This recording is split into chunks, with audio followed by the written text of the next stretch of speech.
கடவுளும் காயினும் என்று பூமியில் பிறந்த இரண்டு புதல்வர்களை பற்றி பார்க்கின்றோம். ஒன்று மூத்த மகனாகிய காயின், இரண்டாவது இளைய மகனாகிய ஆபேல். இதில் காயின் மற்றும் கடவுளை பற்றி நாம் பார்க்க போகின்றோம். காயின் சற்றே ஒரு பின்தங்கிய புத்தி உடையவனாக இன்று நமக்கு தென்படுகின்றான்.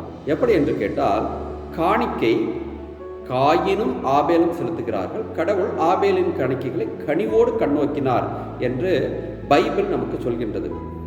இதில் காயினுக்கு என்ன பிரச்சனை தெரியுமா? கடவுள் தான் ஆபேலின் காணிக்கைகளை கனிவுடன் கண்ணோக்கினார்.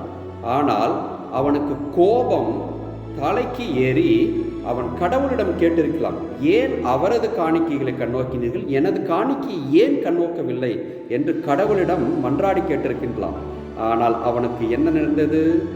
கோபம் தலைக்கேறி அவன் முகம் வாடி ஓரிடத்தில் அமர்ந்திருக்கின்றான். இப்படி யாராவது கோபப்பட்டு முகத்தை தூக்கி கொண்டு வைத்திருந்தால் நாம் என்ன சொல்வோம்? அவர் அப்படித்தான், அவரிடம் இனி இந்த நேரத்தில் சென்று பேச வேண்டாம், அவன் முகத்தை இழுத்துக்கொண்டால் இழுத்துக்கொள்ளட்டும் என்று சொல்லி நாம் விட்டு விடுவோம். ஆனால் கடவுளை பாருங்கள், காயினும் என்னுடைய பிள்ளைதான் என்ற ஒரு உணர்வு கடவுளுக்குள் இருக்கின்றது. ஆகவே அவர் இறங்கி வருகின்றார். இறங்கி வந்து, தம்பி காயின், உனக்கு ஏன் இவ்வளவு கோபம்? உன் முகம் ஏன் வாடியிருக்கிறது?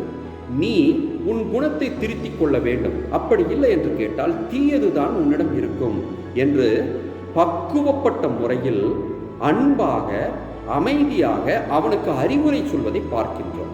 இதுதான் கடவுளின் தந்தை குணம், தாய் குணம் என்பதை நாம் உணர்ந்து கொள்ள வேண்டும். நாம் பார்க்கும் பார்வை வேறு. யாராவது கோபத்தில் இருந்தால் அவர்களிடம் நாமும் கோபப்பட்டு பேசுவோம். ஆனால் கடவுளை பாருங்கள், எவ்வளவு அன்பாக தன் மகன் கோபப்பட்டிருக்கின்றான், அவன் திருந்த வேண்டும் என்பதற்காக அன்போடு திருத்துவதற்கு முயற்சி செய்கின்றார். இதுதான் கடவுள் காயினிடம் நடந்து கொண்ட விதம். காயின் கடவுளிடம் நடந்து கொண்ட விதம் முற்றிலும் வேறுபட்டது.